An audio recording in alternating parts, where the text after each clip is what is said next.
আমি আমার ব্যক্তিগত জীবন থেকে একটি কথা বলতে চাই, একজন গরিবের ডাক্তারের কথা বলতে চাই। আপনারা জানেন, জামায়াতের আমির মহোদয় প্রত্যেকে জানেন, ডাক্তার ফয়েজ আহমেদ লক্ষ্মীপুরে তাকে ছাদে নিয়ে গিয়ে কর্নেল তারেক সাইদ, তিনি জামায়াতের লক্ষ্মীপুর জেলার আমির ছিলেন, কর্নেল তারেক সাইদ তাকে গুলি করে বাসার ছাদ থেকে ফেলে দেয়। গভীর রাতে বাসা থেকে তাকে ছাদে নিয়ে যায় এবং ছাদ থেকে তাকে গুলি করে ফেলে দেয়। এবং নিচে পড়ে যাবার পর যখন তিনি জীবিত ছিলেন, তারপরও শোনা গেছে যে তাকে ইট দিয়ে পিটিয়ে তাকে হত্যা করা হয়েছে। এবং সেদিনের কথা বলছি, সেই বিভৎস দিনের কথা বলছি, সে ডাক্তার ফয়েজ গরিবের ডাক্তারের কথা বলছি।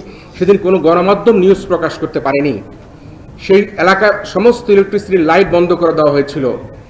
সেই সময়কার সমস্ত টেলিভিশন পত্র পত্রিকায় সেদিন সংবাদ প্রকাশ করতে পারেনি যখন গরিবের ডাক্তার ফয়েজ আহমেদকে লক্ষ্মীপুরের